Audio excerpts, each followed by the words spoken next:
This is exactly right. Hey, you guys, at the end of this show, we've got an exciting announcement to tell you about, so please stay tuned and listen to it. It's for you. Goodbye.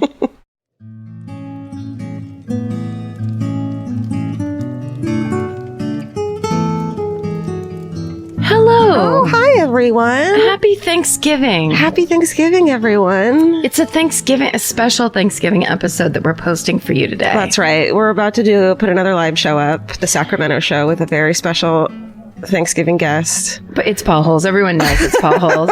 That secret broke so long ago. Okay. Well, it's Paul Holes. But we just wanted to say hi real quick and happy Thanksgiving to everyone on their way to hang out with their families and fight. Well, if it's Thursday, they're probably there. Oh, right. Right?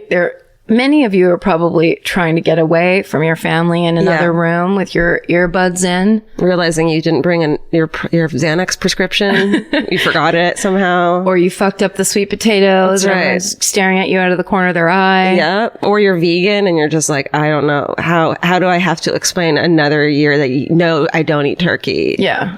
But do you eat shrimp? No, I don't eat nothing. None of it. No, I'm different than you. And then everyone making fun of your turducken, or what is it called? The vegan tofurkey? Oh, tofurkey. Yeah. I mean, definitely drink today if you're allowed to, and that's something you can handle doing. Definitely eat today. Treat yourself well. Take things lightly. Don't take things personally. Remember, everyone is a flawed human being. That's right. Especially your parents. Especially members of your direct family who hurt your feelings for no reason. For decades. And also, please remember that if that's not actually the situation you're in, and you're with a group of people that you like to talk to, get those stories for us. Yes. We want to know family secrets. We want to know murderers that your mom has dated. Right? We want to know near misses and strange happenings. Your sister-in-law who you don't have much in common with, ask her if she knows any murderers. Ask her what the weirdest thing that's ever happened to her in college was. Yeah. And she'll be able to tell you 5 interesting stories. Say, hey, do you have any weird uncles that are incarcerated? That's right. That's the first thing you should... Anyone that you haven't talked to before at your Thanksgiving dinner, demand to know if they've been in jail or they know anybody in jail. That's right. And just kick it off from there. There you go. And do that after, I'd say, the 5th beer. Yeah. Just so everyone gets a little loosey-goosey. That's right. Or just enjoy yourself in another way. Sure. We're just giving you the guidelines of what we think you should do. What are you doing for Thanksgiving? I am going to be with my family.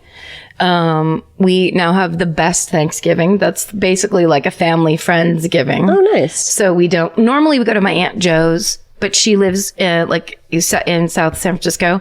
So it's just a pain to travel on that day. Yeah.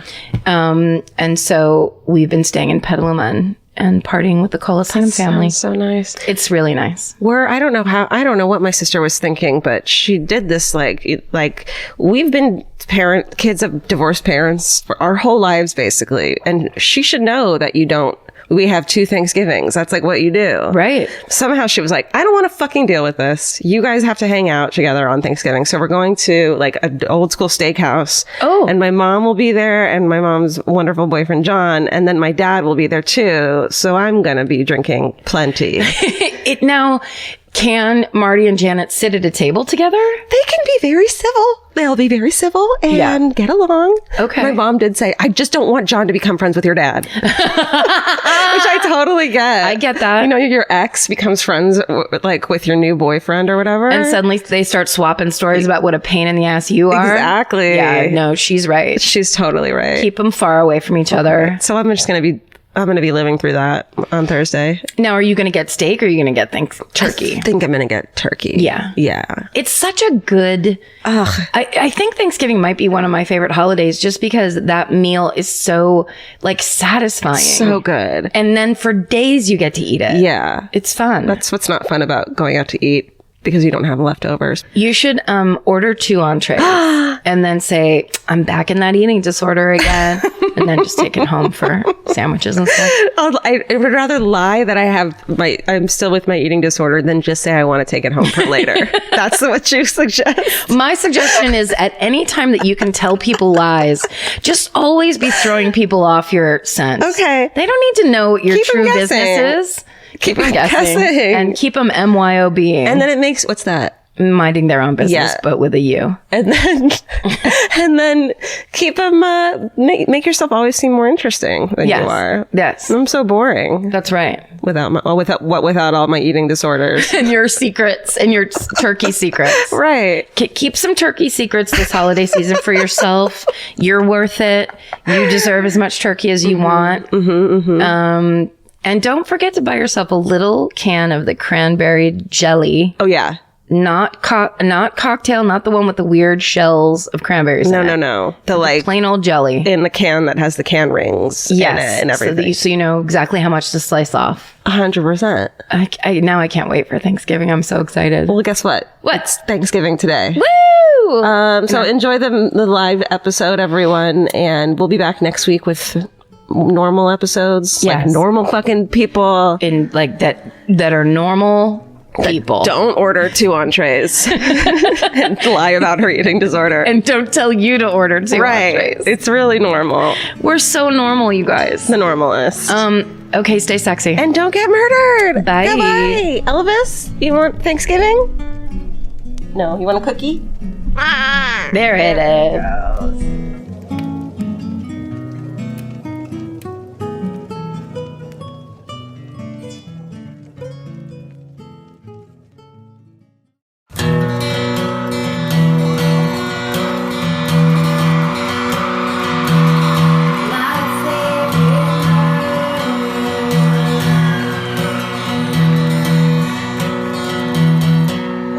What's up, Sacramento?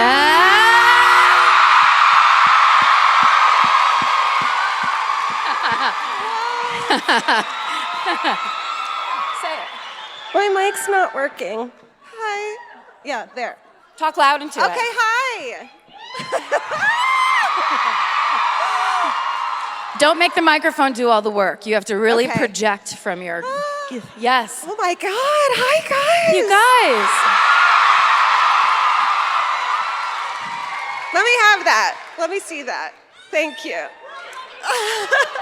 Wait, woo! Nice.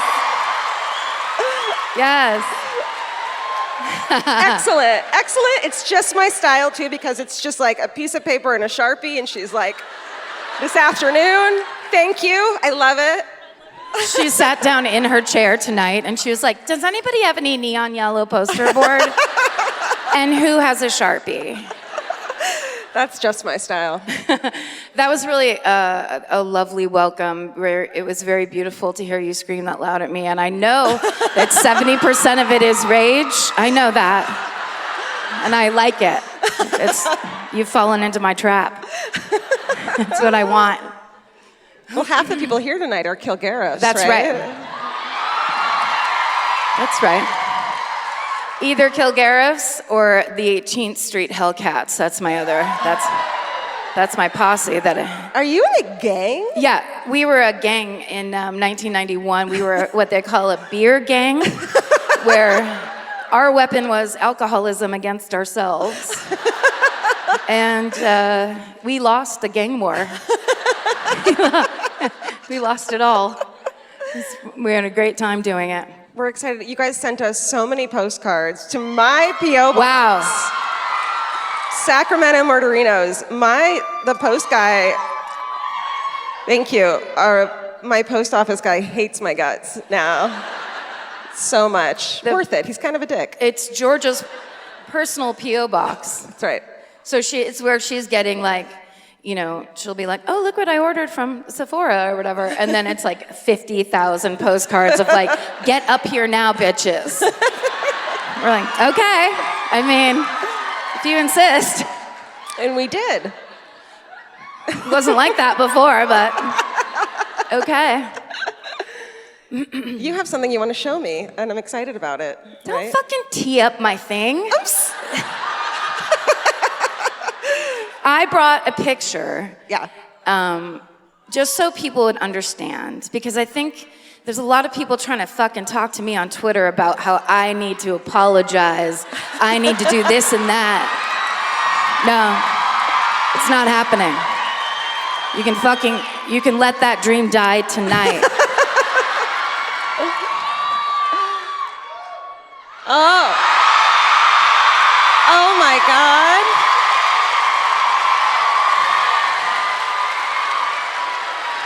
Karen. Look at her. Look what this city did to her. Look at the pain in her eyes. Look at the pain behind the blue eyeliner around her eyes.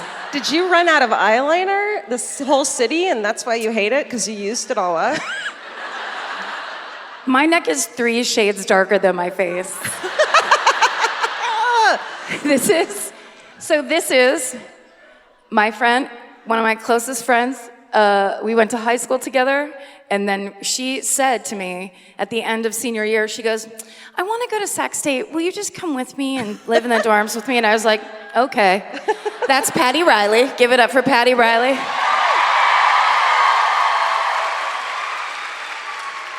Now, the problem was I didn't get my paperwork done in time because back in the 80s, you had to parent yourself. So I didn't have a couple of helicopter parents being like, oh, we did your paperwork for you. You're going to have a great time in college. Literally, my mother threw it all down and was like, we're going on a cruise. See you later. So I didn't turn it in.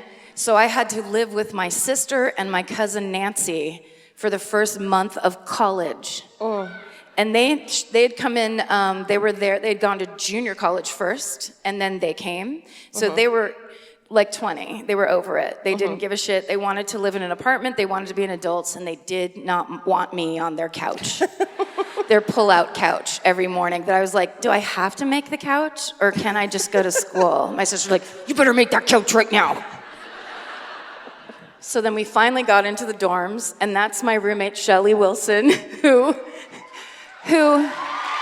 sure, give it up.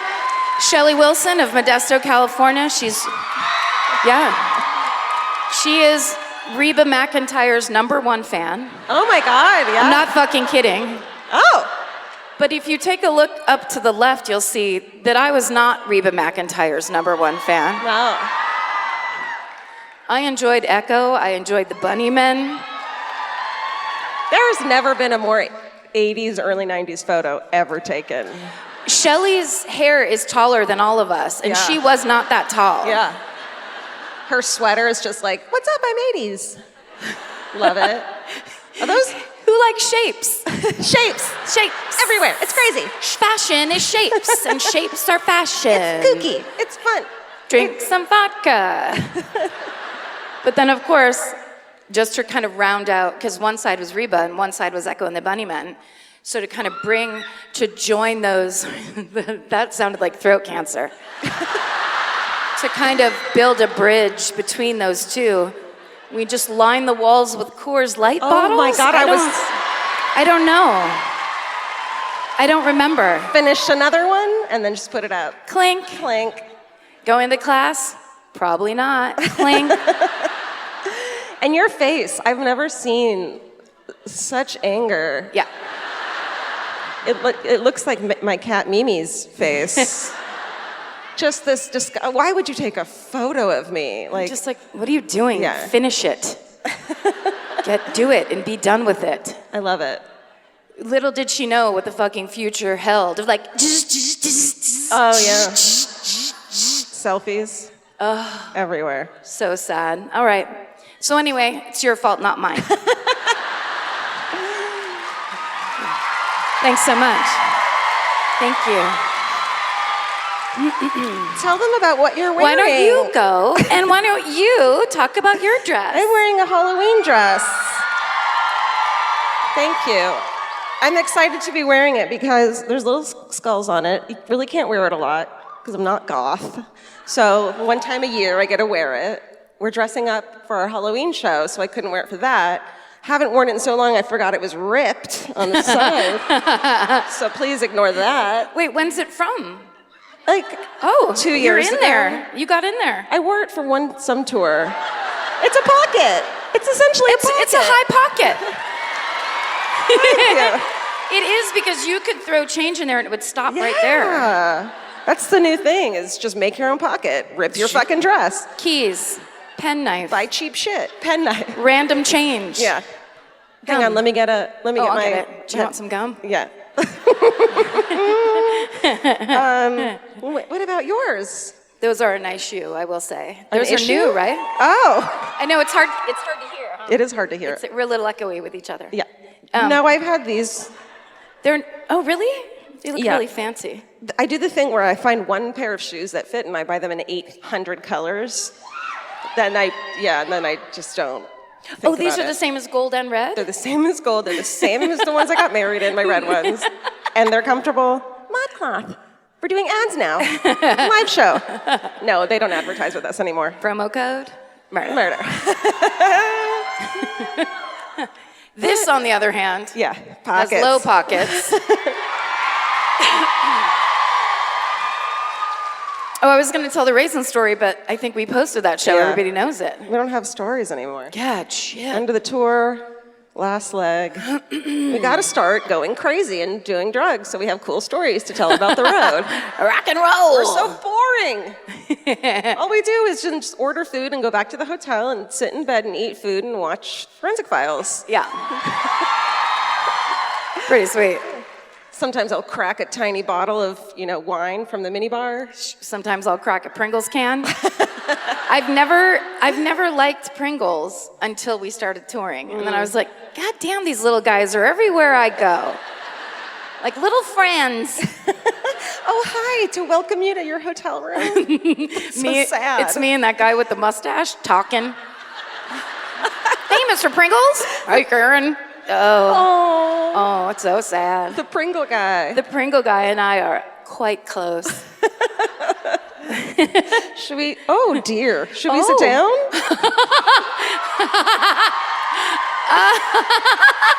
Vince just said to us, our tour manager / our husband, Vince just said, tour husband, you're gonna laugh when you see the chairs.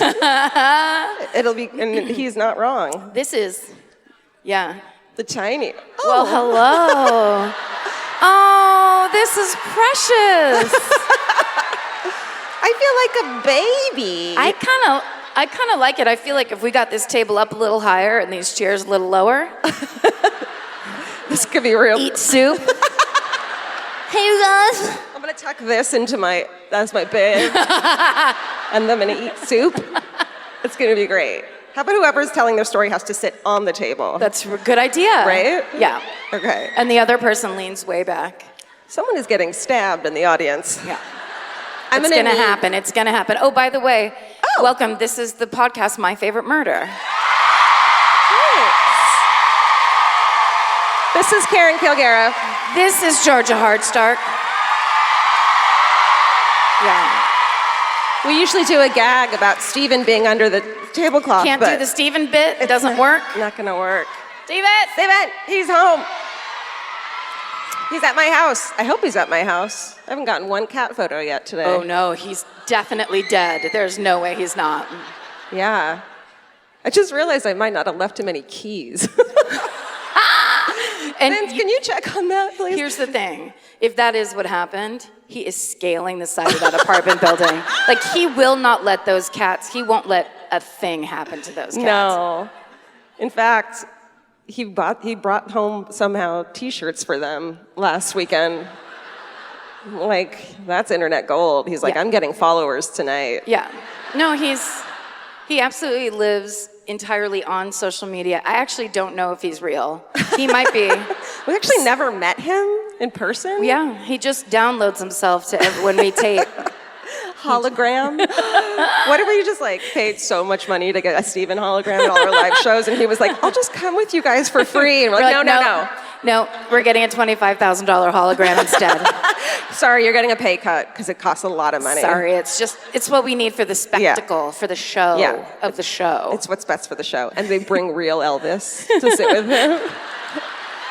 Steven simply can't get a break. Listen, we need tiny stools and we need tiny bottles of water and we won't have it anywhere else. You've gotten real bossy at I love it. Live shows, right? Divas Las Vegas. It's happening up here. I love that they gave us a rug that's in kind of some nice autumnal tones. Yeah. It's gorgeous. It's really nice, Sacramento. Really nice. This is great, Sacramento. This is a true crime comedy podcast. Yes. What that means is this is a true crime comedy podcast. And, right? And so oftentimes at live shows, people will bring other people who don't listen and are not interested in this podcast to the podcast live show. It happens a lot. Many of you are very codependent. You simply won't leave other people alone. Yeah. And so you drag people. We call them drag-alongs. They're here against their will. We get it. We've been drug along to Shit. Yeah. That's how you make love work. Here's the thing. I've been to so many wrestling shows, you guys. But I don't mind, because there's good snacks. That's how it works. And I've eaten so many Pringles. What? That's not the same or a relationship. Anyway. The combination sometimes of true crime and comedy is uncomfortable for people because they might assume not knowing us, not listening, not being best friends with us the way you guys are. Right? You guys give us the benefit of the doubt. You know us and you know our intentions, hopefully. So sometimes the combination of true crime and comedy makes people uncomfortable because they think, oh no, they think it's funny that people get murdered. Yeah. They think it's funny that people are victimized. That's not the case at all. It's a very complex combination. It's the people, it's our interests, it's our passion, but then it's also the way we talk to each other. And deal with life. Yeah. By making fun of it. That's right. Life is crazy and dumb and insane, and you have to make jokes. It's important. So, if you are in that situation and that makes you uncomfortable, the two of us just want to say, get the fuck out right now. It's important.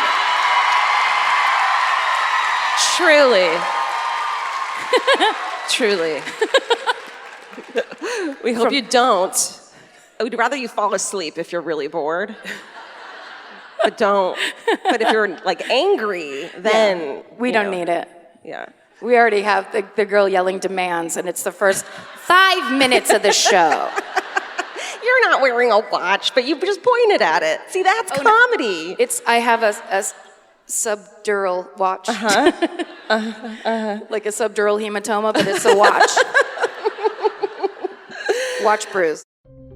With America's #1 meal kit, HelloFresh, you'll get easy, seasonal recipes and pre-measured ingredients delivered right to your door. All you have to do is cook and enjoy. HelloFresh makes cooking delicious meals at home a reality. From step-by-step recipes to pre-measured ingredients, you'll have everything you need to get a wow-worthy dinner on the table in about 30 minutes. Say goodbye to endless grocery store trips and takeout. HelloFresh has you covered. There's something for everyone, from family recipes to calorie smart and vegetarian, and fun menu series like Hall of Fame and craft burgers. HelloFresh has more 5-star recipes than any other meal kit, so you'll know you're getting something incredible. HelloFresh is flexible and it fits your lifestyle. Easily change your delivery days, food preferences, and skip a week whenever you need. Break out of your dinner rut and make deliciousness part of every week with HelloFresh. I love that even though HelloFresh is super easy and they make it really basic and like straightforward, you still feel like you're cooking this like incredible home cooked dinner, and that makes me feel good about myself. And that instead of just ordering takeout, I'm actually making something and preparing something at home, and it feels good. So for $80 off your first month of HelloFresh, go to HelloFresh.com/murder80 and enter murder80. It's like receiving 8 meals for free only at HelloFresh.com/murder80, promo code murder80. Go buy. I forgot to check who goes first tonight. Did you? It's me. Okay, great. Yeah. Okay.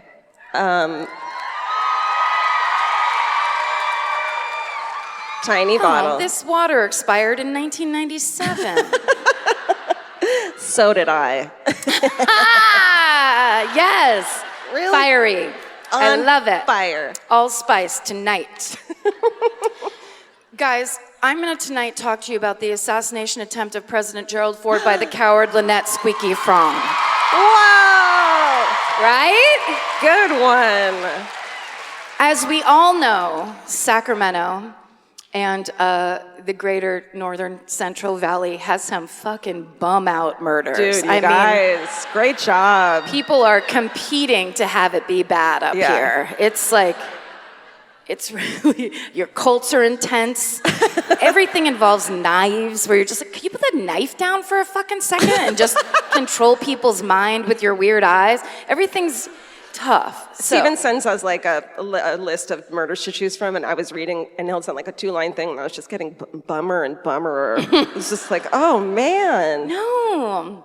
This, on the other hand, although it has a touch of violence, as we like, it's truly, I knew that it happened very distantly, but I never knew the details of the story. That's Squeaky, man. She fucking was crazy as shit, as we say. What it is like me in the Pringles can, man, she devoted herself to the man that she believed was going to save the world. Very similar personalities. What if you look closely tonight and the Pringles can guy has a swastika carved into his... I'm just saying, what if? It's fun to imagine weird things. Mm-hmm. Most of the information I got from this was is from, and the pictures, a website called Cielo Drive, which is completely dedicated to the Sharon Tate and the LaBianca murders.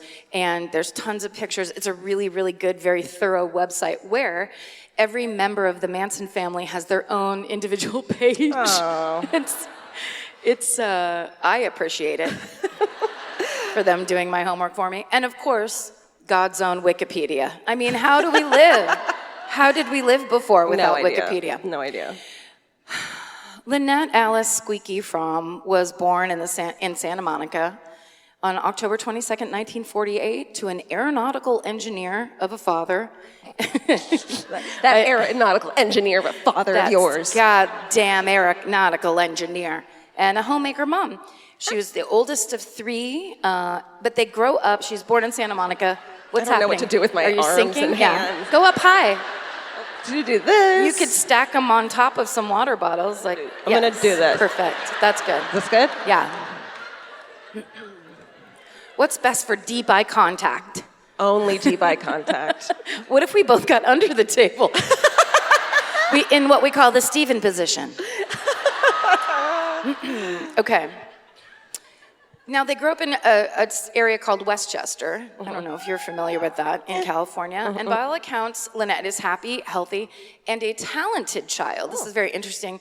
When she was 11, she auditions for and makes it into a very exclusive touring children's dance troupe called the Westchester Lariats.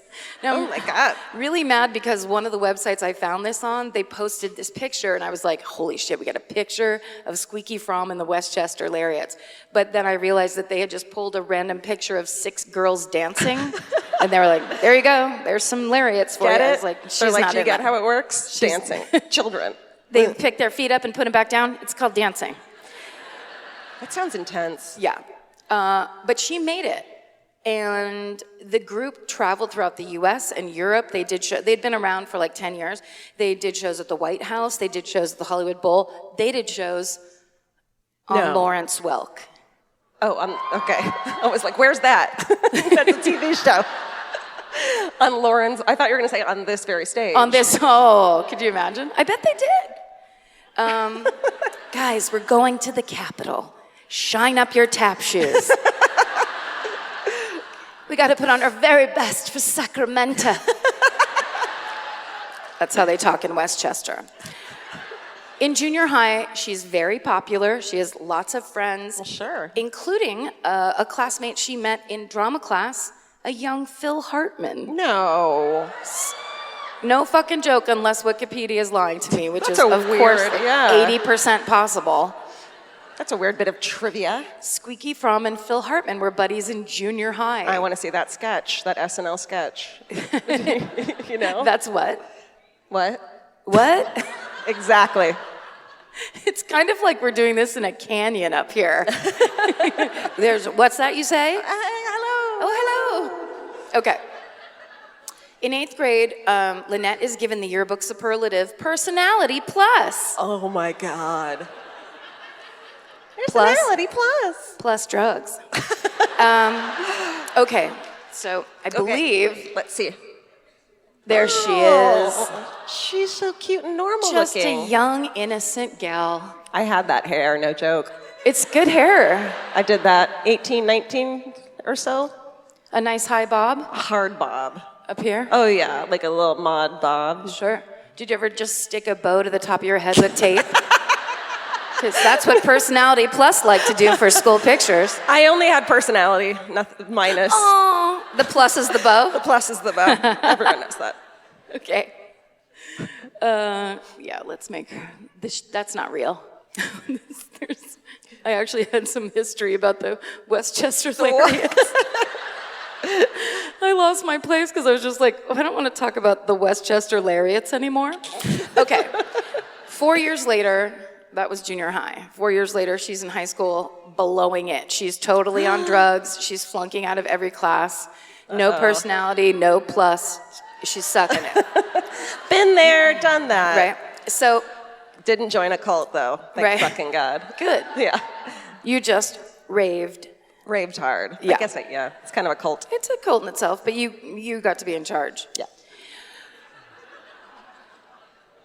Groove in the heart, groove in the heart, na na na na na, in the heart. The glow stick dance. grinding all your teeth down to powder. Sweating. Okay.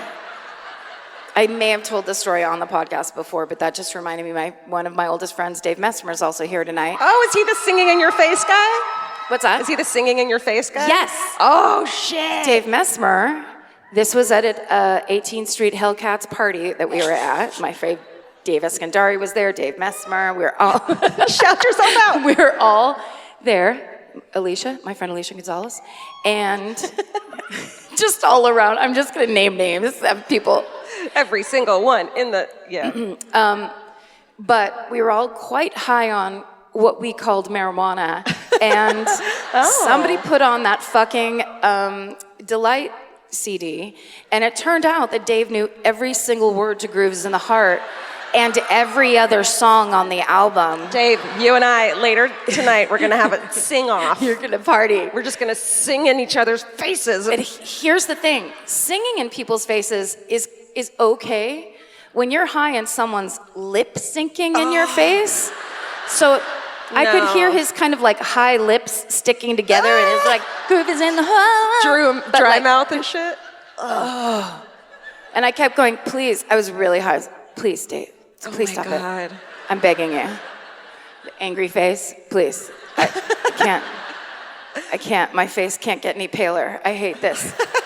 And here's why I love him, and here's why he's one of my best friends in the world. He would not stop. He wouldn't. He wanted to have his own good time. Okay. Lynette's dad is a super strict bastard, and so she barely graduates from high school, and he's like, you have to go to El Camino College, and she's like, okay, and then, of course, sucks it at El Camino College, because if you can't cut it in high school, there's no way. Let me tell you from firsthand experience. Right? It doesn't get easier. No, it doesn't get better. The higher you get up in those grades. When you get more independence and you're around beer and drugs more, you don't get better at school. It's true. High school's a good indicator of how you're going to do in college. That's right. Guess how I did in college? Terribly. I'm afraid that the Sac State people are going to come and find me tonight. They'll just be like, you know what? You didn't have to do much, and you still didn't do it. Did you? Taking up a dorm room. So Lynette's dad kicks her out of the house, and she becomes homeless. So she does what all depressed and lost people do. She goes and hangs out at Venice Beach. It's just a garbage heap. Truly.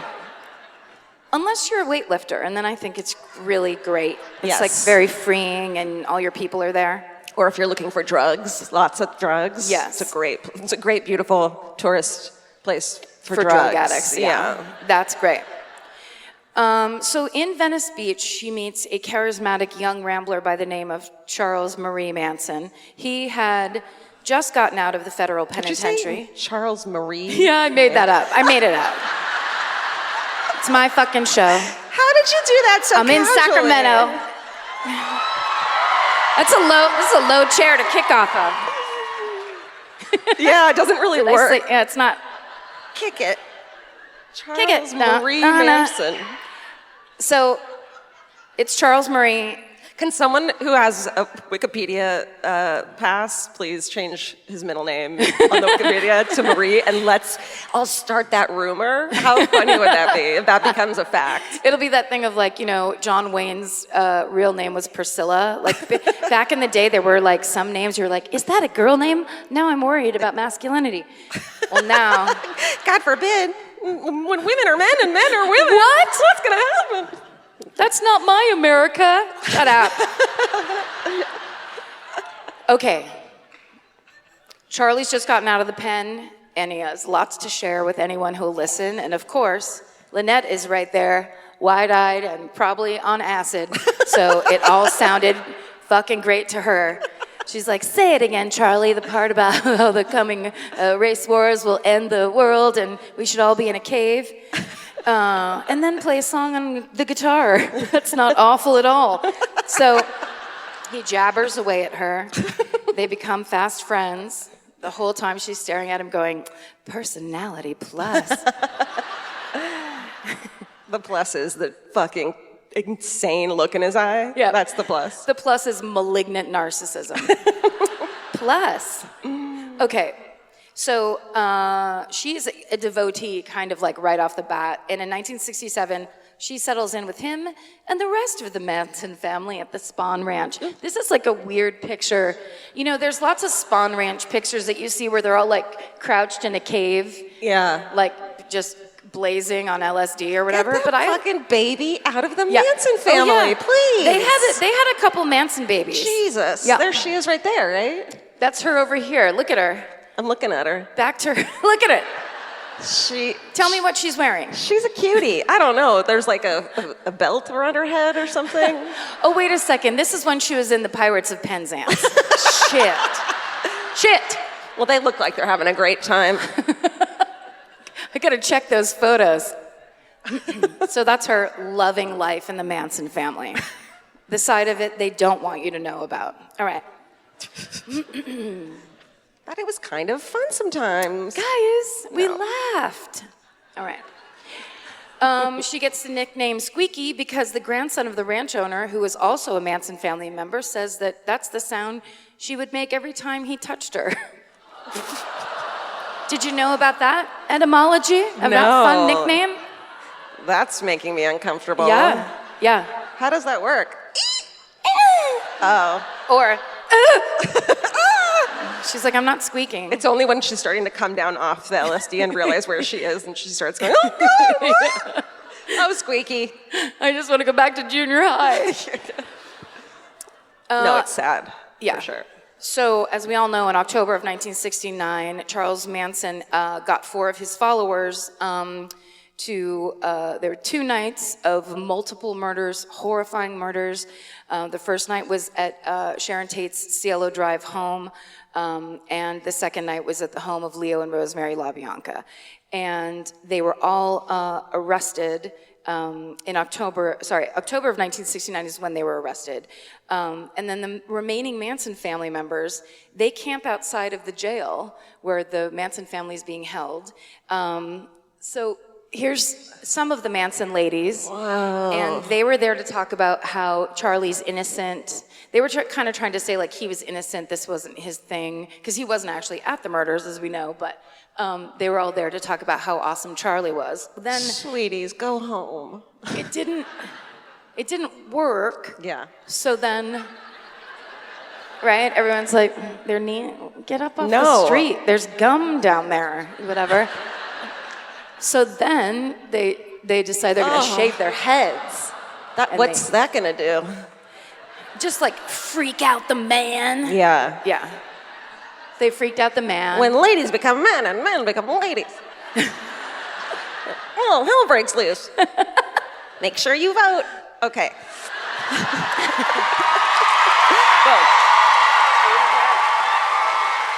Vogue. Make sure you vote. Dietrich and DiMaggio. So, listen. Here's what I kind of love about Lynette Squeaky Fromme. She didn't shave her head. She's like, I have really good hair. Yeah. That's the plus, is the red hair. Yes. You know? I honestly think she was one of those kind of people who was like, you know what we should do? Oh, yeah. Shave our heads. And then everyone else does it. She's like, go sit on the sidewalk. This is perfect. Meanwhile, she's like, well, I'm not going to do it, but there's a reason. I have to watch you guys because the man's coming. Yeah. But I'll be. You guys look great with shaved heads, by the way. It looks amazing. People are losing their minds. Even with all that loving support, Charles Manson and the 4 other family members are found guilty of murder and given the death penalty, which is eventually commuted to life in prison, as we know. We know it. This is the baseline crime. It's the reason we know who Lynette Squeaky Fromme is, right? That's how she came into the world in a very disturbing way. If you weren't a fan of the Westchester Lariats, this is the way. I know her from the Westchester Lariat. Right? Because you're a SoCal girl just like her. Yeah. She was great at the Lariat. She danced with her heart and soul. I have to say, I did pull about 4 different pictures of Lawrence Welk, just to give an example. There wasn't a picture of her on it. It was just like, I love Lawrence Welk. So I just started pulling pictures of like 2 lady singers dressed like astronauts. I was like, this is genius. And then That's Steven's for you like, later with the Pringles, is for you just to look through the slideshow and cry. Yeah. Me and the guy, look at this. Isn't this hilarious? Pringles guy. Steven's like, sorry, where do I put this? It's like, it's a picture of a guy playing the clarinet. I'm like, you can take it out. Forget it. So Lynette Squeaky Fromme is never charged for any of those crimes, but in April of 1971, she served 90 days in jail for attempting to feed a hamburger laced with LSD to Barbara Hoyt, who was a witness to the Tate murder. How do you think, how many bites of that did Barbara take? 0, probably. 0 bites. She's like, sorry, crazy, I'm not going to eat your fucking charbroiled weird hamburger. She's like, I'm at the pet store. I don't feel like a hamburger, wimpy, thank you. It's not my thing. What the fuck? Yeah. So they end up, because of that, she's 90 days in jail, and she also refused to testify against or say anything at all to the cops about the Manson murder, so they basically kept her in jail for 90 days. Then when Charles Manson is moved to Folsom State Prison, Squeaky, right, one of the great jails of this state. We got some escapees here. Squeaky and another Manson sister, Sandra Good. Yeah. What do you call her? Gal. A Manson gal. A Manson gal. They moved to a shitty apartment at 1725 P Street in downtown Sacramento. Do you guys live there? Everybody knows what P Street's like. It's some serious shit. They moved to Sacramento to be closer to Charles Manson at Folsom Prison. It's not a good plan. Yeah. No. But she doesn't stay there for long because in 1972, Squeaky moves to Stockton, right? Because she's like, Sacramento, it's too cultured, it's too refined. I can't do it anymore. It's like being in fucking Paris, France. I can't do it anymore with the fashion and the demands. Sure. I have to go to Stockton and just take in that water, that gorgeous water. Wait a second. Sorry, this is taking too long. But I just remembered this is one of my horror, like why I have so many shame issues. Oh, we're gonna work it out. Let's do it. Okay. Guys. We were at a speech meet in Stockton one time. It was like the all-state speech meet or whatever. The laureates, the speech laureates? Yes. Right. We all had to audition for speech. No. And we were staying at this hotel in Stockton. It was really new. It was humongous. It's where everybody that was in the speech meet was staying. All these schools from all over Northern California. My friend Holly, we're leaving. It's the day we're leaving. So all of these high school kids that have just competed in this speech meet are all filling up this entire huge hotel lobby. It's like a Sheraton, say, or something. And in the center of the lobby are like 2 flights of stairs, like a weird 10 coconut cream pies from Sesame Street thing, where it was like, it was easily 50 stairs going down to the lobby. Yeah. So we're at the top of these stairs. My friend Holly hands me her super bizarre and lame Samsonite, like, luggage from the 60s. And she goes, can you take that down for me? I have to go get something. And I'm like, okay. And I have my bag and her bag, and I start walking down the stairs like the Queen of Spain. And I was kind of like, hey, everybody, it's me from the humorous interpretation speech. And halfway down, her stupid suitcase busts open, and I'm not kidding, like 300 tampons rolled out. I'm not kidding. It was it was like she took a small tampon suitcase to the speech meet with her. No. But no one knew it was her suitcase. It looked like it was my fucking suitcase. Oh, I want to cry for you, Argentina. All of them. It was like this, but it was like stairs a pinata of and tampons. Do you know how hard it is to pick up tampons off of stairs? I would have like squatting and like. Ma'am, do you need help with your tampons? Well, also it's high school. Not one person came to help me. Not one. They were all just like, "Oh my God, you use tampons? Why do you use all those tampons? Do you use all of those?" It was. I hated her so much. Yeah. No, fuck her. In that moment, I was like, this is... Let's bring her out. Holly, get out here.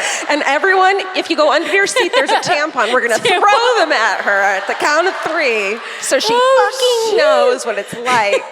That's so sad. Like, that makes me sad. I'm sorry. It's why I am the way I am. It makes sense because whenever I ask you if you have a tampon, you scream at me and start crying and run away. And I've always been like, why does she do that? It's so weird. I'm sorry. Please don't take that personally. I thought it was just me. No, it's Stockton. It's fucking Stockton. I've had my heart broken all over this goddamn floodplain. Okay. Let's just fucking get into this shit. Okay. Squeaky's in Stockton. She moves in with some Manson members, and there's a couple Aryan Brotherhood members in there too, of course. Let's throw those assholes in for fun. Right? Mix them in.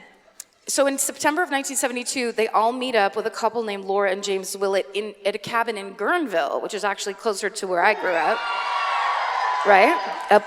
So we got some river people here tonight. Good. Nice.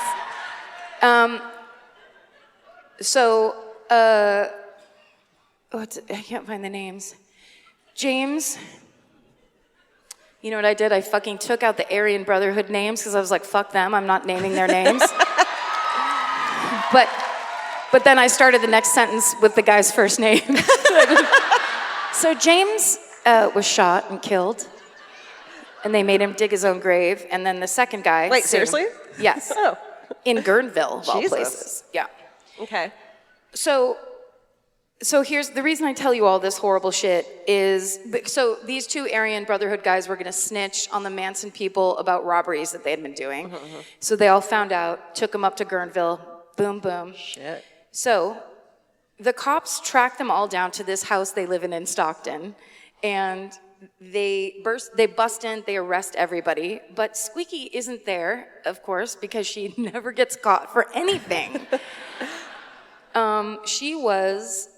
Basically, Charlie put her in charge of keeping all the Manson family in touch with each other while they were all in jail. So she would go around and just visit all the Manson members in jail and tell them what was going on. The house mother for the Manson family. Yeah. Shit. She was like a human phone tree. So she was visiting a Manson member named William Gosher, who was in jail for robbery. And so when she gets out of the jail from visiting him, she goes to a payphone and calls the Stockton house. Cops answer, who have just raided the house, and she's like, hey, can I get a ride? I'm at the prison. They're like, yep, we'll be right there.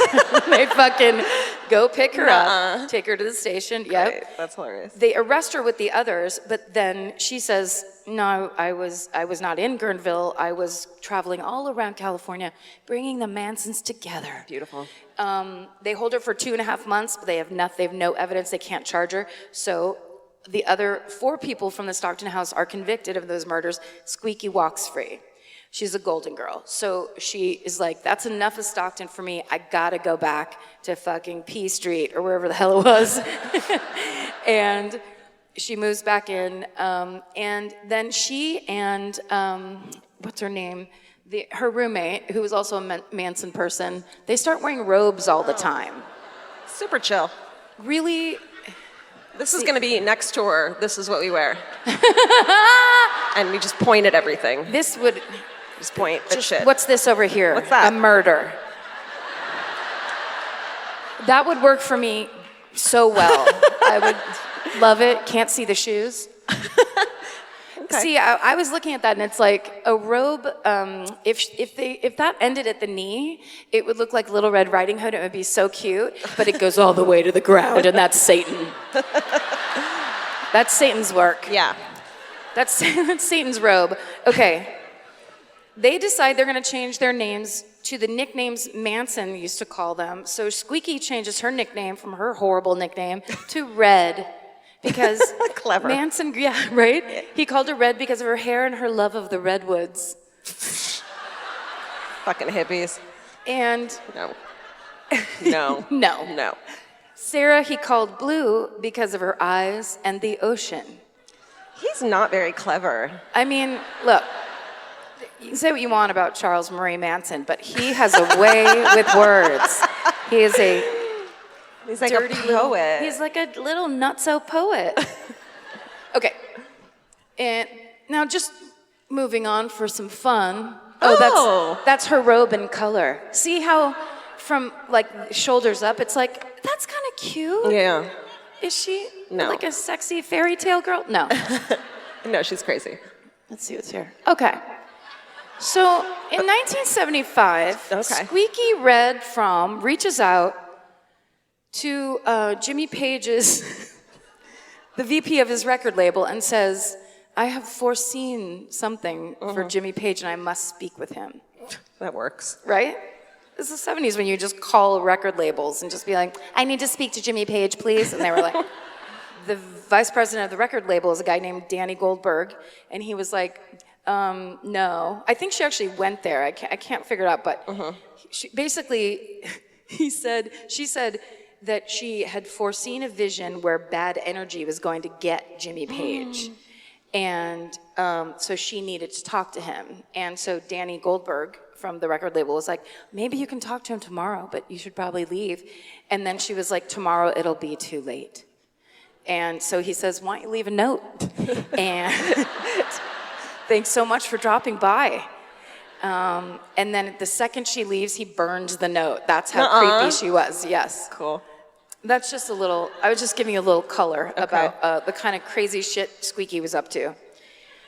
So now we get to the task at hand. When she's 26 years old, she learns that President Gerald Ford, he's just asked Congress, remember him? Nope. Hey, boo. I remember in like second grade, they made us write letters to him, and I didn't know what to say, so I said, I wish you were my uncle. He's got an uncle face. He's very... Take a quarter out of your ear, he's give it to you. He's avuncular. The man is avuncular. Yeah. Avuncular uncle? Avuncular uncle. Yes. Avuncular. We did it. We're workshopping it. President Gerald Ford decided in around this 73, 74, 75, I don't know, that he wants to start relaxing some of the provisions on that old, bothersome 1963 Clean Air Act. Aye. Yeah. So you might remember that Squeaky loves the redwoods and nature in general, and she's livid, and she's very concerned about the environment, and so she's watching the news in her P Street apartment, and she sees that the president's going to be in Sacramento to speak at the Sacramento Convention Center for a bunch of wealthy California business leaders. Yes, what a great place. All the good stuff happens there. All the walls and the doors. Oh, fuck, and it's kind of rounded at the top. It's a total guess. I've never been there. So he's staying at the Senator Hotel on L Street, and it's like a 15-minute walk from Squeaky's Peace Tree Department. Perfect. So she decides she's going to bring attention to the trees, this is what she later said, by putting fear into the government by killing its symbol, President Gerald Ford. Jesus, what a fucking psycho. It's not a good plan. It's straight up crazy. It's crazed. Also, trees are great. Yes. For sure. Absolutely. People are good too. Yeah. I bet you anything, if trees could talk, they would be like, we're not down with killing people. I think they would. Don't you? I agree. Yes. I think they're like old hippies. Totally. And they're like, hey peace, man, be cool, man. Yeah, absolutely. We have to wrap this up. Okay. So in the morning of September 5th, Squeaky throws on her old red robe and she grabs a .45 caliber Colt M1911 or 1911, I don't know. Semi-automatic revolver. She straps that motherfucker to her left leg underneath the red robe like a psychotic Little Red Riding Hood, and she heads on down to the Capitol grounds. And I'm sure the FBI security people are like, that one. Just keep your eye on her. Yeah. We don't know. She could have muffins. We don't know. She could be from a musical. Yeah. That's playing over at the music circus. We don't know. That's right. Insider info. Okay. Now, it does seem super insane, but actually she wasn't the only person who thought of this. A month prior, an ex-con named Thomas Elbert was arrested for calling the Secret Service and threatening to kill Gerald Ford when he visited Sacramento. He called the Secret Service directly. Yeah. Hey, I'm gonna kill this dude. Just drive yourself down to jail and say it as you're walking into a cell. I'm mad about stuff. Over here, is this one good? Okay, so it's 10:02 a.m. Okay. And it's 84 degrees. Oh, guys. In September. Down. In September. It's the fucking kind of Sacramento bullshit I'm talking about.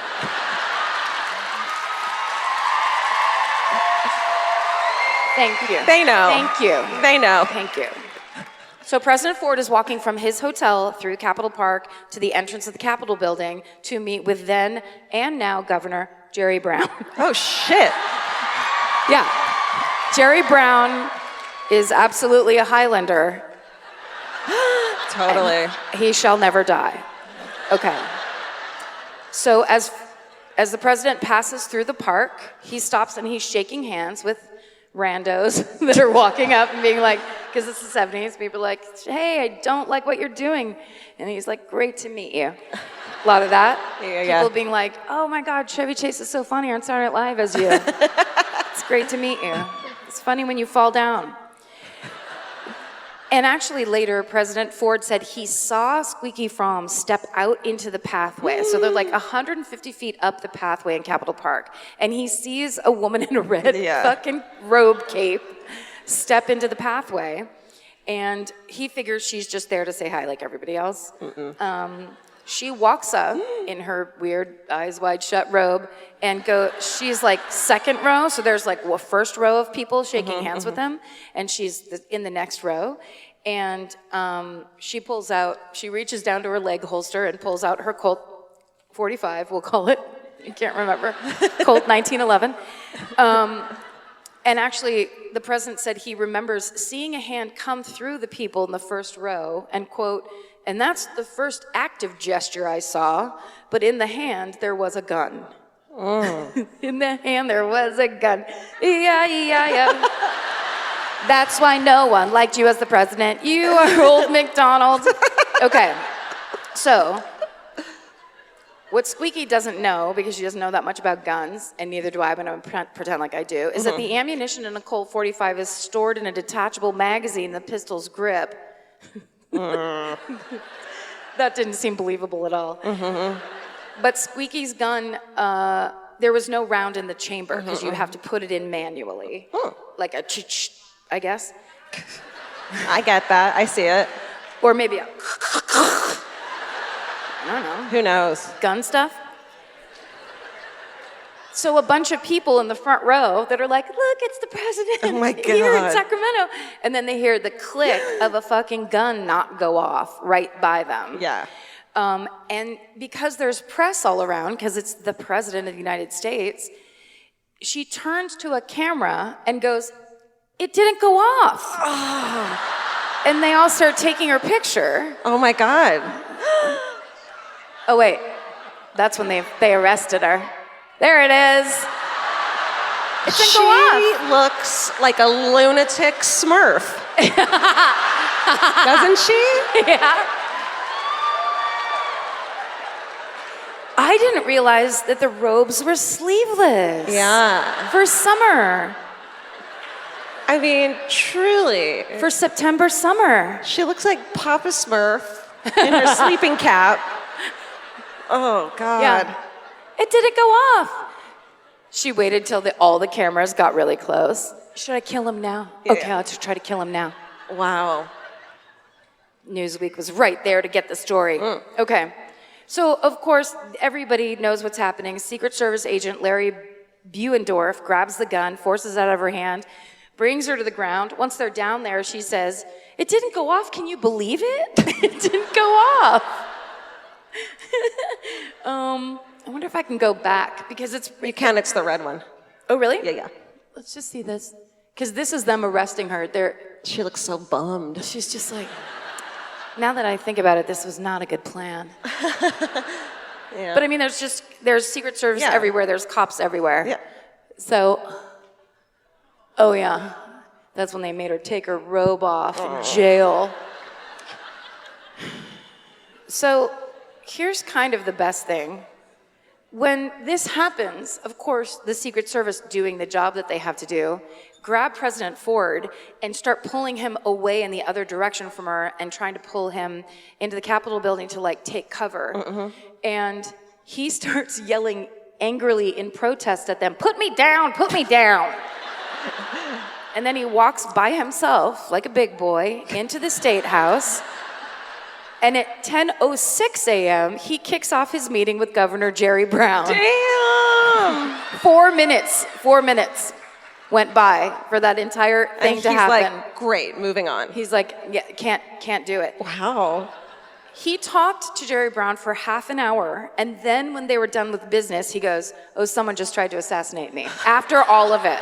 What the fuck? Yes. And he later told the press he was not scared, and he said, quote, I thought I'd better get on with my day's schedule. Wow. I would have been like, oh, great, I get to have a free day off. Yes! I'm like, oh, I guess I can't do anything today. Guess it's straight back to the hotel and right into the scotch. That's right. Let's do it.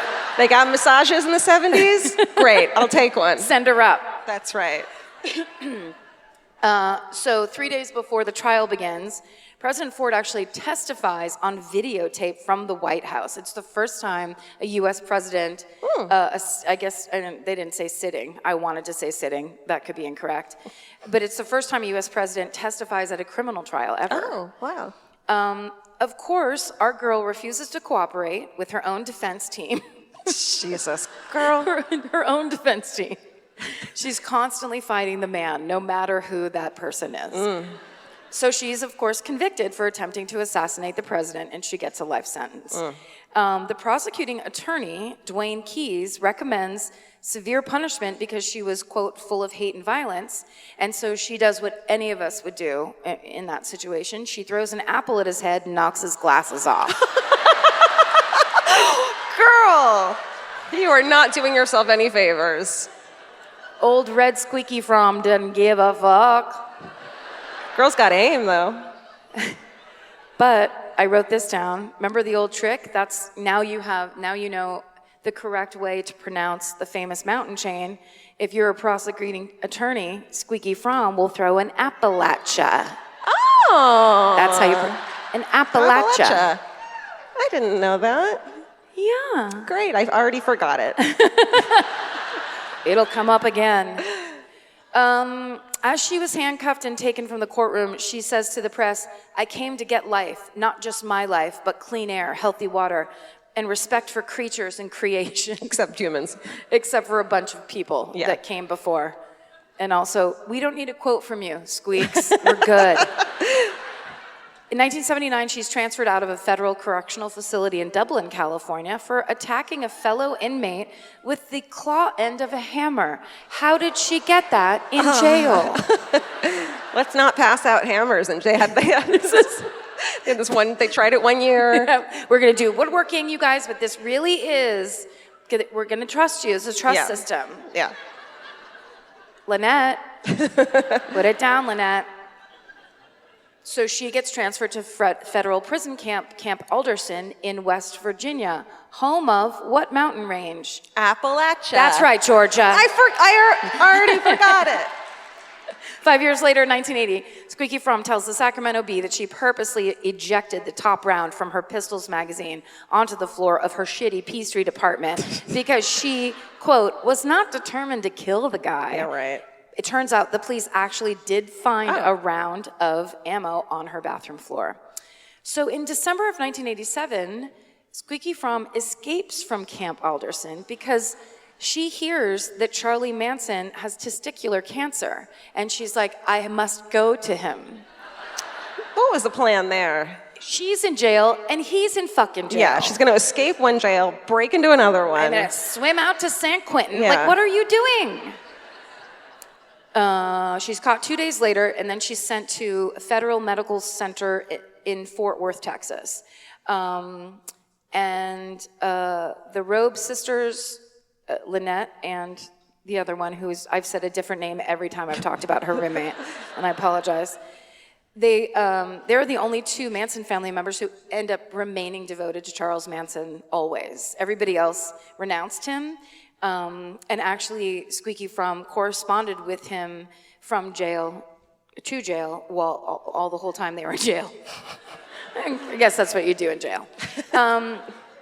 She told an Associated Press reporter, the curtain's going to come down on all of us, and if we don't turn everything over to Charlie immediately, it'll be too late. It's already too late, honey. Yeah. I just want to know what she means. Like, I want to know if she knows what she means. Or if there's just so much acid in her system. Oh, she also said, he's got more heart and spirit than anyone I've ever met. And I put my gum in this. He has everything he wants coming from me because he gave me everything. And then she called him a once-in-a-lifetime soul. Thank God. Phew. Don't need more of those fucking broken, smelly, pockmarked Blabbering, souls. weird. You know. Gesticulating. Squeaky Fromme was released on parole on August 14th, 2009 at the age of 60, and she moved to Marcy, New York, where, according to Radar Online, she's shacking up with a felon. I found this article on Radar Online. I'm like, you're fucking gossiping about this 60-year-old woman. She has to live with somebody. Get all the hot murder hippie goss right here at Radar Online. So in 2010, CBS published photos of Squeaky Fromme shopping at a Walmart in that town. And she had her long gray hair tied in a braid. And the picture is actually of her punching the camera. So no. Punk rock forever. And that is the insane story of Lynette Squeaky Fromme assassinating the president.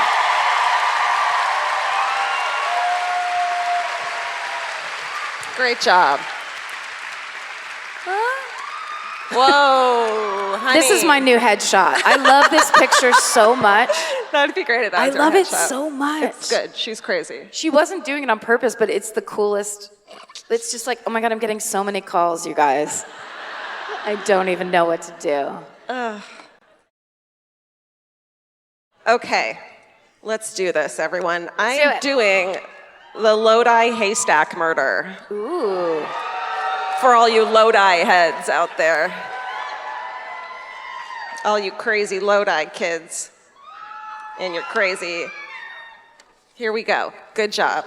Oh, thanks. On the night of September 12th, 1923. Shit. That's where we're at. Yeah. Old-timey. All the way back. A few miles outside of Lodi, a 16-year-old kid notices a haystack on fire on a farm. Like a stack of hay. You know. A haystack, yeah. A haystack. I get you. You know. he and some other witnesses gather around and realize it's not just a haystack that's on fire, it's a car that had been pushed into the haystack. And all got caught on fire. Oh. And then they realize that the car is on fire and there's a person in the fucking car. And they looked like they were like bound and propped up, and they couldn't get close enough to the car. Their horror, they watch as the car burns. So witnesses also see a car driving away rapidly from the scene in the direction of Sacramento. After the fire's out, they find like letters and shit around, and then there's these keys in this guy's pocket, and they identify the man as Alexander Kells. He's a 42-year-old local butcher and cattleman and one of the town's leading citizens. And they're like, oh shit, what's going on? Kells was the owner of the Pacific Meat Market and the Tokay Meat Market. He was German-born in Cologne in October of 1884, blah, blah, blah. Basically, they immigrate to Lodi at some point. Doesn't matter. It's a classic American story. He eventually finishes grammar school and goes right into the trade of being a butcher immediately. Like, he started training when he was 8. Yeah, essentially. He gets the job. It doesn't matter. He's a butcher. It's fine. Tell me about his life. What were his passions? He's in Lodi. He's a butcher. Okay. Everyone knows him. They love him. He's a pillar of the community. He's seen as he's a husband and father. He seems like this ideal husband and father. He's got all that meat. Yeah. Feeds his family. Yeah. Etc. Very iron, strong blood. The thing they don't tell you about being a butcher's family, and I know this because my grandfather was a butcher, so my mom would say that we got all the weird fucking cuts of meat that no one wanted to eat. Oh, no. So the truth is, like, you're eating fucking turkey necks for days. So like, who wants roasted ear? Yeah. So when I was a kid, I ate tongue sandwiches and I ate the heart and liver and shit. Like, you get a taste. Also, Jewish people, we love that weird shit. Yeah. What's up? Sacramento Jews. Sacramento Jews. Yes. No, some of you are faking it. There's not that many. You can't accuse people of being fake Jews. Not in this political climate. So he feeds his family organ meat. Everyone's happy. They love him. So everyone is devastated. The whole town is like, fuck, when he dies in this horrible way. And they're like, we need to find the killer. This is insane. Over 3,000 townspeople were at his funeral. And I'm sure they had a lovely spread. It's fine. Oh, the sausages. Uh-huh. It was the largest funeral the county had ever seen. And really? Everyone was grieving and sympathetic with his family. It was like a town martyr. They were like so angry that this had happened to him. And it was believed that he had been killed by robbers because he was known to carry large amounts of money on the days he'd go like collect his money. I don't know. What do they call it? You owe me this and you owe me this. Money collecting. Thank you. Can I just say my early theory? Yes. A bunch of the cows got together and were like, we've had it. You're not doing this to us anymore. Sorry. How did you know? Sorry. So, in the meantime, though, so the police are like, we're going to get this guy who did it. And in the meantime, though, his life insurance, he's insured for $80,000. In today's money... $6 billion? No. 1.1 million. Mill or bill? Mill. Okay. So his wife's the beneficiary, and the insurance company is like, that's a lot of money. We're going to do our own investigation as well. Especially since he had a clause in his policy that increased the amount to $100,000, which is almost 1.5 million today, if he died violently. Which is like, do you want to bet on that, dude? I wouldn't.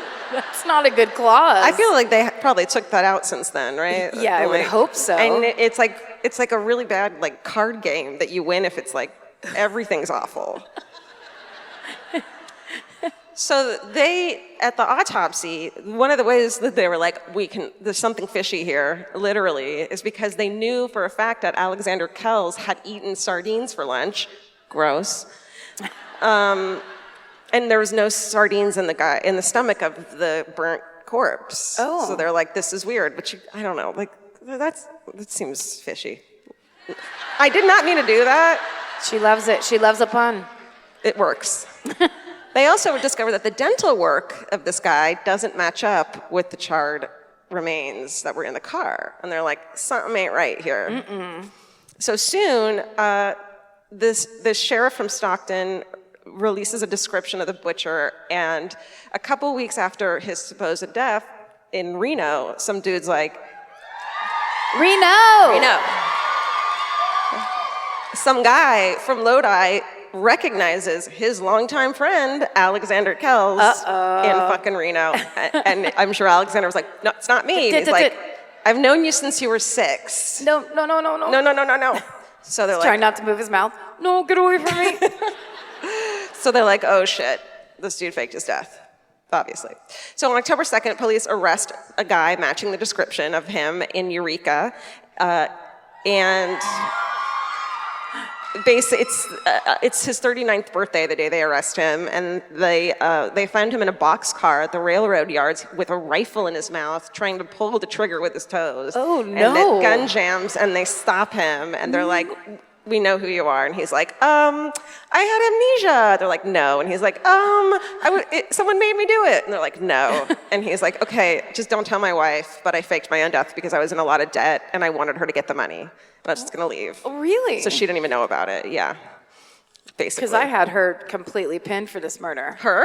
Yeah, I wanted her to go down hard for it. I wanted her to experience a violent death. No. Yeah.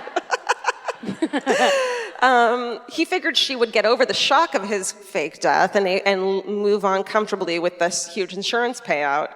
He was going to go to Mexico afterwards. The man he killed, he said, was a fucking complete stranger to him. He hired him from an employment agency in Lodi under the pretense of fixing a broken windmill? Yeah.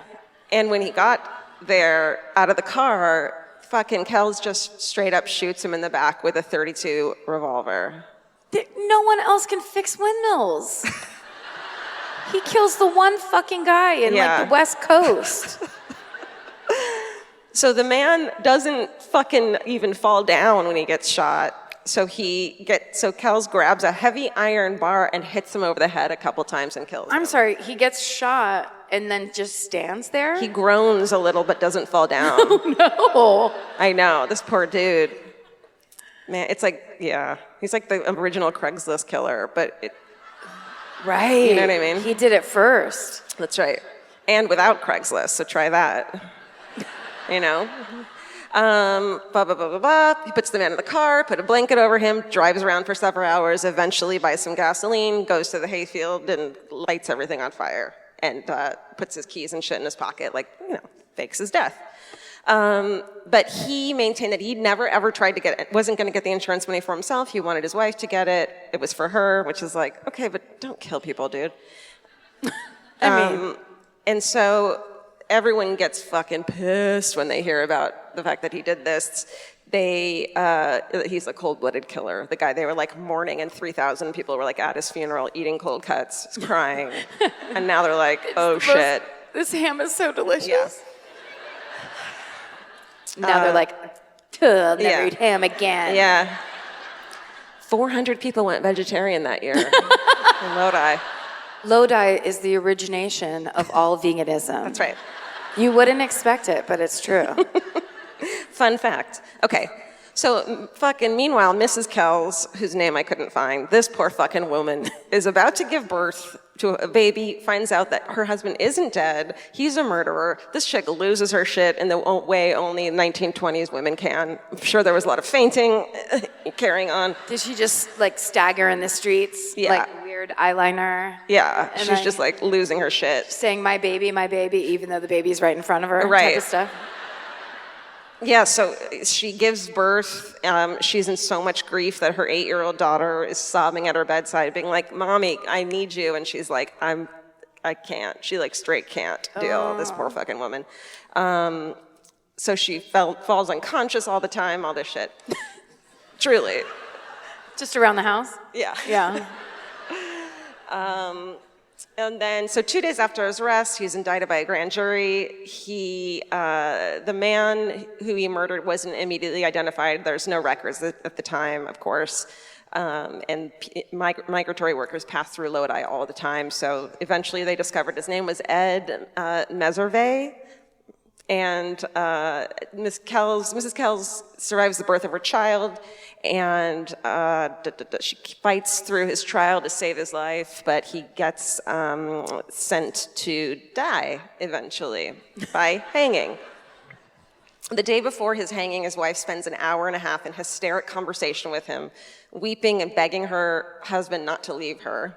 He's like, it's not my choice. He can't do anything about it. Yeah, I should go back and not have killed that dude. Would be great.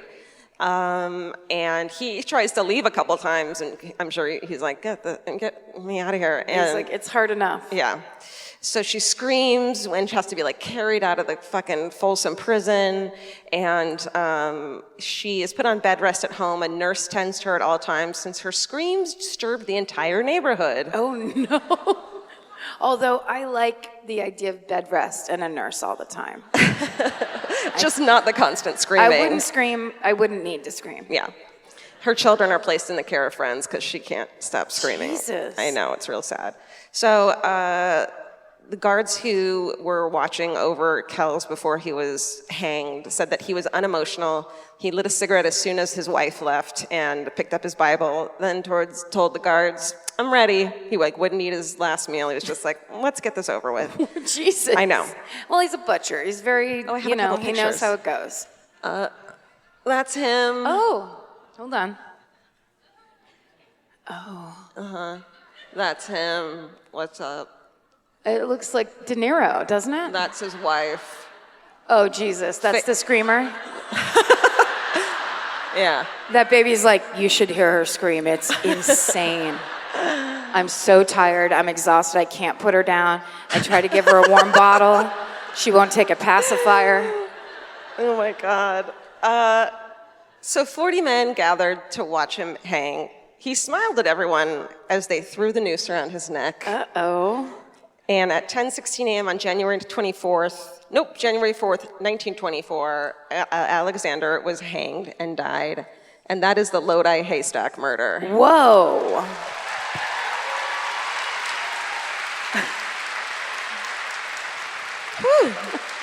What? No, the twists and turns. Turns. So he purely just was trying to get out of debt. Yeah. Or get his wife out of his debt. So he killed some stranger. What a dick. Maybe she found like his checkbook and then she started screaming then. Uh-huh. And then he's like, I have to end this somehow. Oh, yeah. Call the windmill guy. Probably just already screamed before that. Hey. Shall we? What if I just stay here? What? What? Oh, you're going to do your dance? So, hey. Guys. So, guys, I do want to tell you, Sacramento,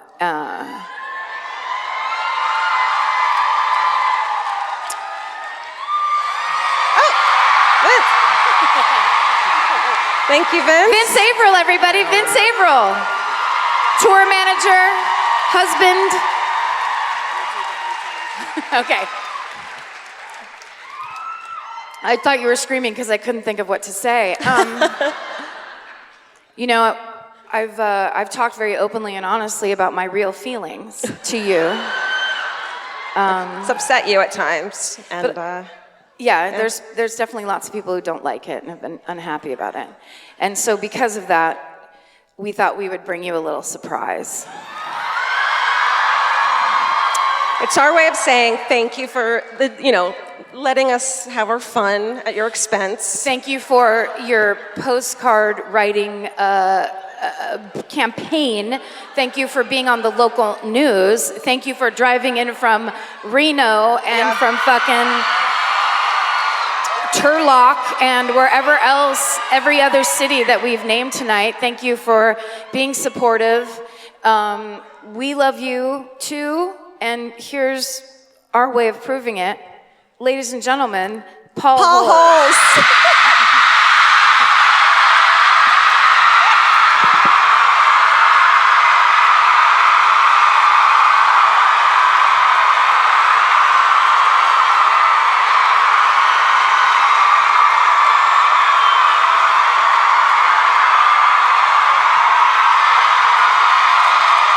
Sarah.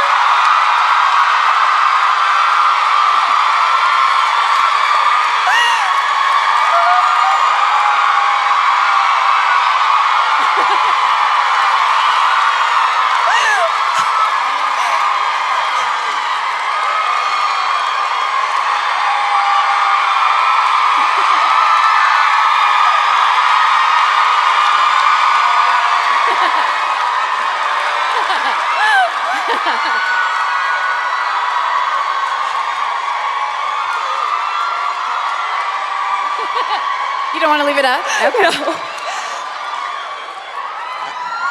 Hi.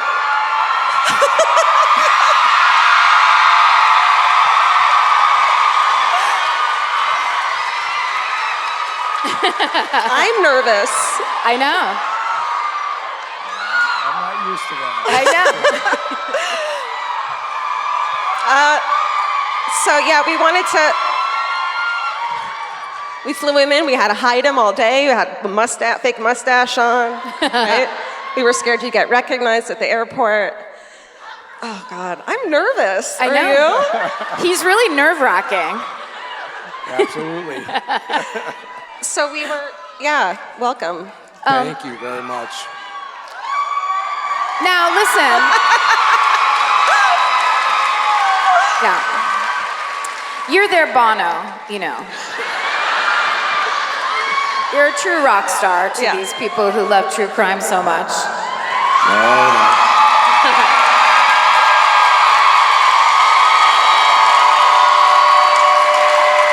You used to live nearby, right? I actually lived in Vacaville.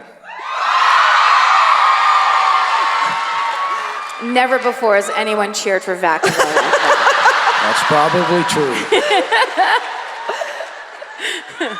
Now, we thought it would be kind of fun if we asked you what your hometown murder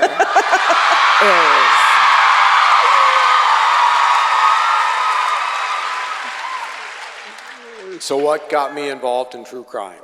Yeah, we just want to hear you talk about stuff and like whatever you feel like talking about would be cool or whatever.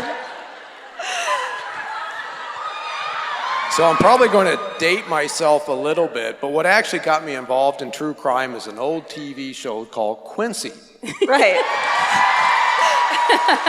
You know, so I grew up and I went to college thinking I was going to become a forensic pathologist. So I thought I was going to go to med school and use medicine and science to solve crimes.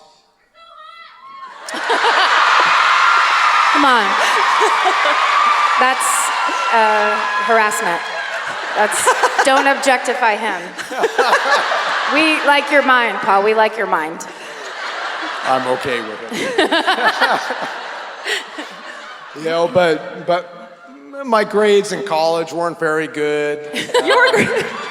Neither were ours. Well, there we go, Yeah, right? yeah. Right? You know, and then eventually, you know, I did graduate at least, and I found out...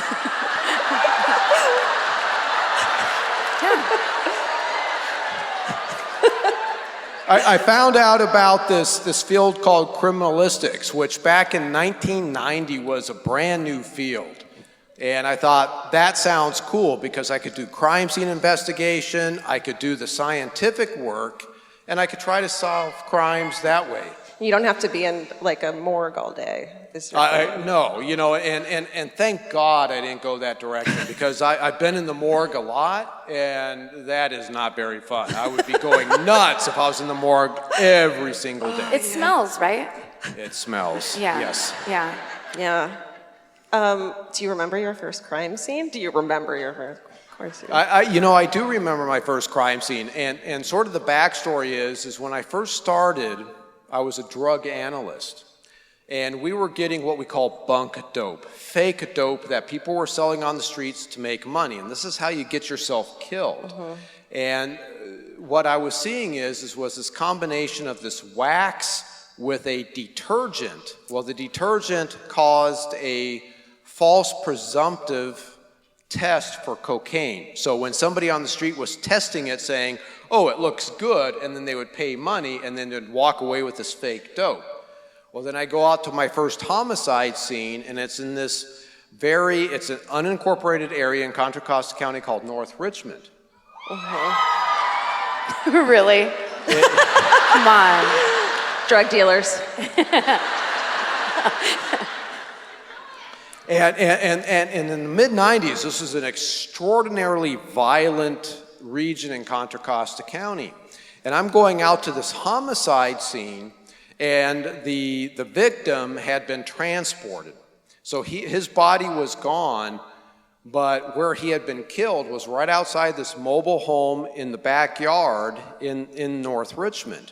And half of his brain was actually laying on the path. Ew.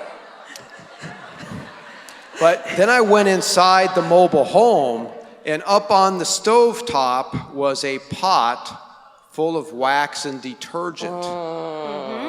He was the one that was cooking the bunk dope, and the street has a way to set itself straight. Yeah. And they went and they killed him. Shit.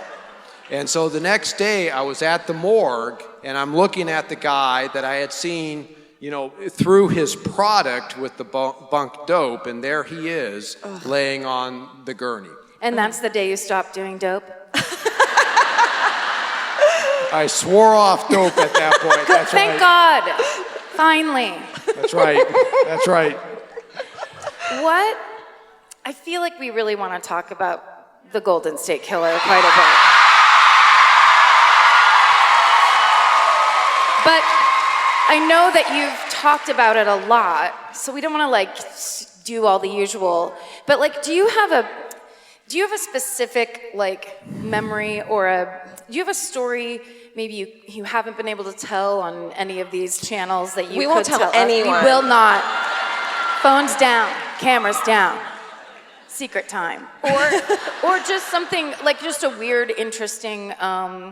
Do you think about does it still hit you that you guys caught him? All of you guys caught him, and you ever you call each other on a phone so tree long. and are like, "You guys, this is bananas." Yeah. I did it. There is still that aspect going on where it's like we finally solved this case. Because it was so. I spent 24 years, on that case, and then the team. Yeah. Amazing.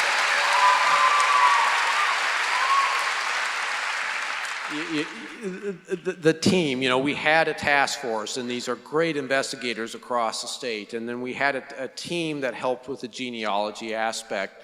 And going into that, we had optimism, but we had no idea, that it was actually going to work. And it really wasn't until I got that initial phone call where it was like, Paul, you can't tell anybody about this. That the DNA was matching up.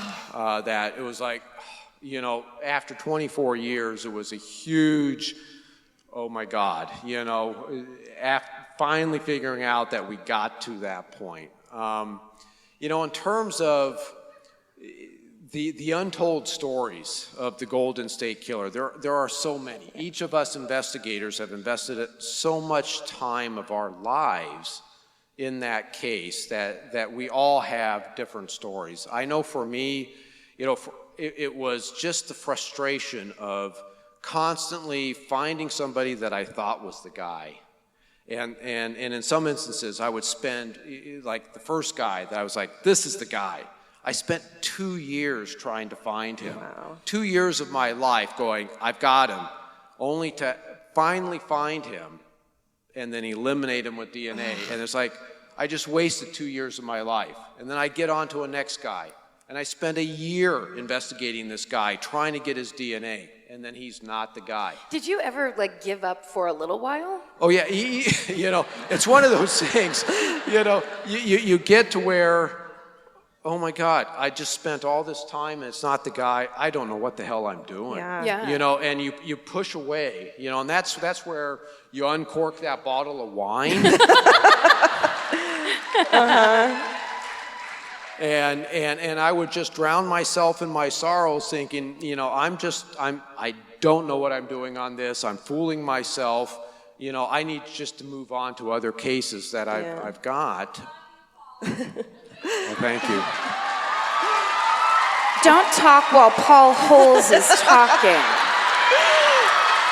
Good. Yeah, He's talking! He's right there. 24 years of that. Yeah. Come on. I think a good question is, who's going to play you in the movie version of your life? Since it's just been a crazy experience. Yeah. Just the timing. Technically I retired at the end of March, but because I ended up being on this Megyn Kelly show on the Golden State Killer with Jane Carson and Debbie Domingo, two victims. We're not talking about her tonight. She doesn't. Let's just pretend it's a different show. I know, it's kind of a touchy topic right now. Not the best at all. Say it was Oprah. Let's say it was Oprah. It was Oprah's show. It's a better story. There, right? So I ended up taking some vacation so I could get out to New York so I could support the two victims in the Golden State Killer case. But I had been at this guy's house, this Joseph D'Angelo's house the day before. And so now I'm, on TV, a nationwide audience, talking about this unsolved case going, maybe, I know who this guy is. But since that time, with the 3 weeks after retirement, and then we ultimately proved that he was the Golden State Killer with direct DNA samples that were collected from him. It's just been a surreal experience, and my life has just been like this, just craziness. We get it. Pretty crazy. It's amazing. Yeah. Very strange. Do you have anything that you want to plug or things that are coming up that you want to tell these guys first? Well, as I tell, I'm just a retired county employee. But I do have some things that are coming up. I signed a contract with Oxygen. I got several projects going on with Oxygen. So, Yeah. And we get 15% of that. We can talk about Okay, that, all right. absolutely. Let's talk about it backstage. As well as Audible has decided to do a podcast which is going to primarily focus on sort of my story that has never been told. Sort of my frustrations, my adventure as I was trying to move through this case. And so that is going to come out November 15th. Cool. Very cool. Can we suggest that Paul Giamatti plays you? Just putting it out there. He can do it all. Just a thought. I'm open to anything right now, really. And then just what kind of bands do you like? What's your favorite sandwich? Tell them about you as a person. So music that I listen to? Come on. What's your you're trying to get pumped to solve a really old crime or go jogging or whatever. What's that band that you put on? Oh my. So if I'm working out, if I'm running, if I'm lifting,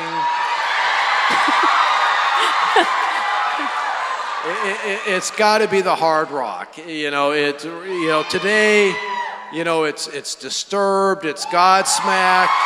What? Slipknot? Say that again? Do you like Slipknot? No. Okay, all right. However, I've listened to this Corey Taylor, who actually has amazing talent.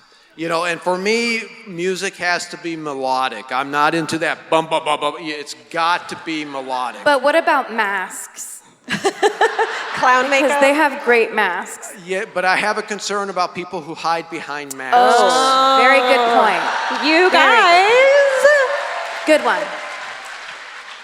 Cool. Well, thanks for coming out to I know. Sacramento for us. We emailed Paul Holes and we were like, can you help us please make Sacramento like us, please? We're even now, right? We're good?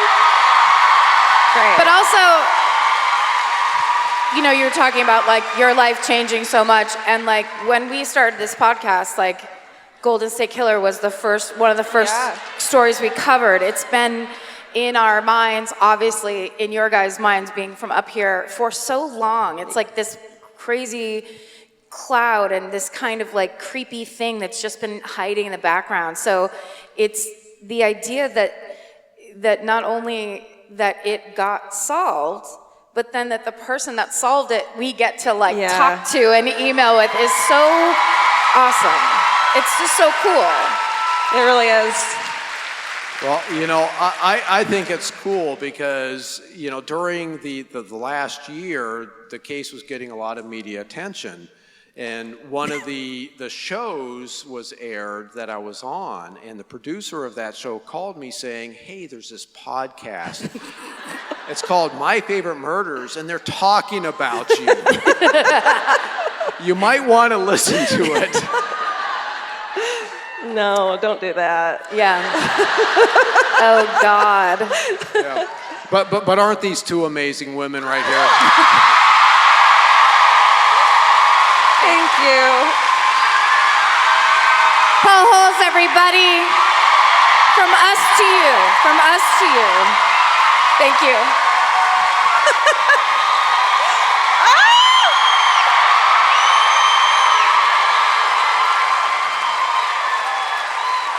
How did I make that?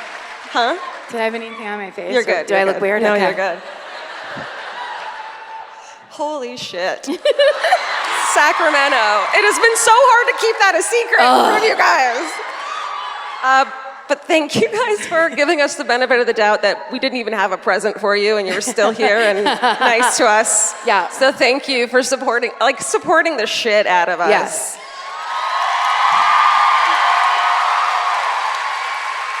Yeah. We are thrilled that you guys demanded that we come in spite of everything.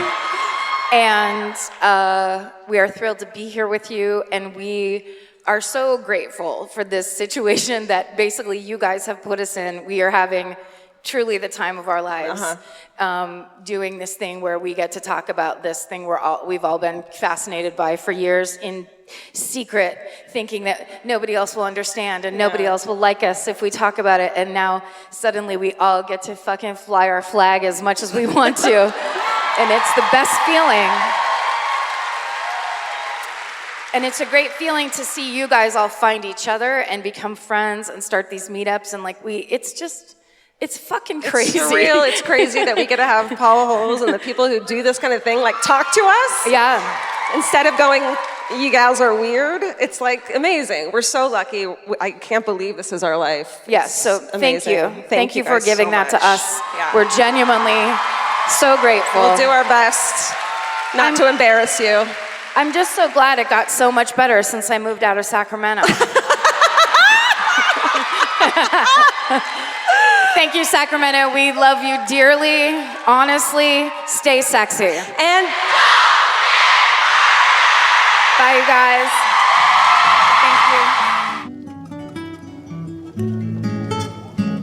hi. Hello. It's Georgia and Karen, and we are excited to tell you that we are launching our new podcast network, Exactly Right. Yes, we're very excited to tell you guys about it. We've chosen a bunch of shows specifically with murderinos in mind, and we can't wait for you guys to hear them. There's going to be more true crime. There's going to be comedy. There's going to be cat stuff and more, and a lot of very, very special hosts. Very special hosts. And then at the end of this month, we are going to announce the details of the first slate of shows for Exactly Right. Yeah, so stay tuned for that. And in the meantime, you can start following Exactly Right on Twitter, Facebook, and Instagram. And please sign up for the newsletter at exactlyrightmedia.com. You guys, we're becoming podcasting moguls. Join us. Oh my God, it's exciting. We're so excited. Goodbye. Stay sexy. Don't get murdered. Bye. Bye.